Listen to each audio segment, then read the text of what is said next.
മിശിഹായിൽ അനുഗ്രഹീതരായവരെ, ദിവ്യകാരുണ്യ ഈശോ ഈ ദിവസം നിങ്ങളെല്ലാവരെയും സമൃദ്ധമായി അനുഗ്രഹിക്കുകയും അവിടുത്തെ കൃപകൾ കൊണ്ടും അനുഗ്രഹങ്ങൾ കൊണ്ടും നിങ്ങളെ ഓരോരുത്തരെയും നിറയ്ക്കുകയും ചെയ്യട്ടെ എന്നും പ്രത്യേകമായിട്ട് പ്രാർത്ഥിക്കുകയാണ്. ഈശോയുടെ സംരക്ഷണവും സഹായവും ഈ ദിവസം മുഴുവനും നിങ്ങൾക്ക് ഓരോരുത്തർക്കും ലഭിക്കട്ടെ. വിശുദ്ധ മത്തായിയുടെ സുവിശേഷത്തിന്റെ 18-ാമത്തെ അധ്യായത്തിന്റെ 6 മുതൽ 9 വരെയുള്ള തിരുവചന ഭാഗങ്ങളിലൂടെ ഈശോനാഥൻ പഠിപ്പിക്കുന്നത്, നിങ്ങൾ മറ്റുള്ളവർക്ക് ദുഷ്പ്രേരണയ്ക്ക് കാരണമാകരുത്.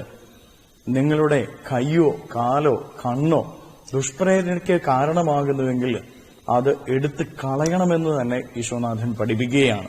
കാരണം നരകാഗ്നിയിലേക്ക് എറിയപ്പെടുന്നതിനേക്കാൾ നല്ലത് അംഗഹീനനായി ഈ ലോകത്തിൽ ജീവിക്കുക എന്നുള്ളതാണ് എന്ന് ഈശോനാഥൻ വ്യക്തമായിട്ട് പഠിപ്പിക്കുന്നു. പ്രിയപ്പെട്ട ദൈവമക്കളെ, ഭൗമികമായിട്ടുള്ള സൗന്ദര്യത്തിനോ കാര്യങ്ങൾക്കോ അല്ല നാം പ്രാധാന്യം കൊടുക്കേണ്ടത്. ഉപരിയായിട്ട് സ്വർഗത്തിന് പ്രാധാന്യം കൊടുത്ത് ജീവിക്കാനായിട്ട് നമുക്ക് സാധിക്കണം. നമ്മുടെ ശരീരത്തിൽ ഓരോ അവയവങ്ങളുമുള്ളത് നമ്മുടെ ശരീരത്തിനൊരു പൂർണ്ണത നൽകുന്നുണ്ട്. അത് നമ്മുടെ ശരീരത്തിനൊരു സൗന്ദര്യം നൽകുന്നു. അതിനേക്കാൾ വലുതാണ് സ്വർഗം എന്ന യാഥാർത്ഥ്യം, സ്വർഗത്തിന്റെ സൗന്ദര്യമെന്ന് വിശ്വനാഥൻ പഠിപ്പിക്കുക. ശരീരത്തിന്റെ സൗന്ദര്യമോ ശരീരത്തിന്റെ മേന്മയോ അല്ല നമ്മൾ കാത്തു സൂക്ഷിക്കേണ്ടത്. ഉപരിയായിട്ട് ഈ ശരീരത്തിലൂടെ സ്വർഗം നേടിയെടുക്കാനുള്ള പ്രവർത്തികളായിരിക്കണം ഈ ഭൂമിയിൽ നമ്മൾ ഓരോരുത്തരും ചെയ്യേണ്ടത്. നമ്മൾ ഓരോരുത്തരും പരിശോധിച്ചു നോക്കണം. നമ്മുടെ ശരീരത്തിന്റെ ഭംഗി നമ്മൾ വർദ്ധിപ്പിക്കാനായിട്ട് പല കാര്യങ്ങളും ചെയ്യുന്നുണ്ട്. ഈ ശരീരം പൂർണ്ണതയിൽ കാത്തു സൂക്ഷിക്കാനായിട്ട് നമ്മൾ ഓരോരുത്തരും പരിശ്രമിക്കുന്നുണ്ട്. ഈ ശരീരത്തിൽ ഏതെങ്കിലും ഒരു അവയവം നഷ്ടപ്പെടുകയോ ഒരു അവയവത്തിനൊരു കുറവ് വരികയോ സംഭവിച്ചാൽ അത് മാറ്റുന്നതിന് വേണ്ടിയിട്ട് നമ്മൾ പരിശ്രമിക്കാറുണ്ട്. എന്നാൽ പ്രിയപ്പെട്ട ദൈവമക്കളെ, ഈ ശരീരത്തിന്റെ സൗന്ദര്യം വർദ്ധിപ്പിക്കാനായിട്ട് നമ്മൾ പരിശ്രമിക്കുന്നതിനൊപ്പം സ്വർഗരാജ്യം നേടിയെടുക്കാനുള്ളതാണ് ഈ ശരീരത്തിലൂടെ എന്നുള്ള ബോധ്യം നമുക്കുണ്ടോ? നമ്മൾ ഓരോരുത്തരും നേടിയെടുക്കേണ്ട ബോധ്യത, സ്വർഗത്തിന് പ്രാധാന്യം കൊടുക്കാനായിട്ട് നമുക്ക് സാധിക്കണം. പ്രിയപ്പെട്ടവരെ, സ്വർഗത്തെ സ്വപ്നം കാണാനായിട്ട് നമുക്ക് സാധിക്കണം.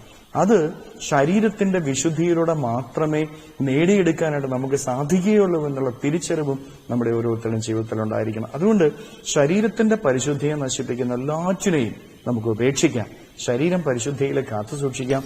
സ്വർഗത്തിന് വേണ്ടി അധ്വാനിക്കാം. സ്വർഗത്തെ സ്വപ്നം കാണാം. സ്വർഗത്തിന് വേണ്ടി പ്രാർത്ഥിക്കാം. അപ്പോൾ ഈശോനാഥൻ നമ്മളെ ഓരോരുത്തരെയും അനുഗ്രഹിക്കും. കരങ്ങളെ യാചനയോടെ പിടിച്ച് ഈശോയുടെ പക്കലേക്ക് നമ്മുടെ ജീവിതത്തെയും നമ്മുടെ ജീവിതത്തിലെ എല്ലാ കാര്യങ്ങളെയും കൊടുത്ത് നമുക്ക് സ്തുതിക്കാം. ഹല്ലേലൂയ. ഈശോയെ നന്ദി. Hallelujah, hallelujah, hallelujah, hallelujah, hallelujah, hallelujah. കർത്താവ് ഈശോയെ മക്കളെ ഓരോരുത്തരെയും സമർപ്പിക്കുന്നു.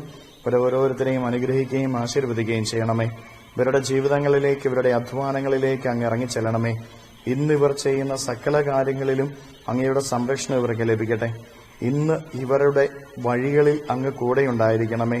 ഇവരുടെ അധ്വാനങ്ങളിലും പഠനങ്ങളിലും ഇവരെ സഹായിക്കണമേ. ആപത്തുകളും അപകടങ്ങളും ഇവരിൽ നിന്ന് അകറ്റിക്കളയണമേ. ഇവരുടെ കുടുംബങ്ങളിൽ സമാധാനം നിറയട്ടെ. Hallelujah, hallelujah, hallelujah. ഈ ദിവികാരുണ്യത്താൽ ആശീർവദിക്കുമ്പോൾ ഈ ശുശ്രൂഷയിൽ പങ്കെടുക്കുന്ന മക്കളുടെ ജീവിതത്തിൽ നിന്ന്, വഴികളിൽ നിന്ന്, അധ്വാന മേഖലകളിൽ നിന്ന് സർവ്വ തിന്മകളും ബന്ധനങ്ങളും കെട്ടികളും പിശാചിന്റെ ഉപദ്രവങ്ങളും നാരകീയ ശക്തികളും നിർവീര്യമായി തീരട്ടെ. അന്ധകാരത്തിന്റെ കെട്ടുകൾ അഴിയട്ടെ. Hallelujah, hallelujah, hallelujah. നിത്യം പിതാവും പുത്രനും പരിശുദ്ധാത്മാവുമായി സർവേശ്വരായ എന്നേക്കും ആമേൻ.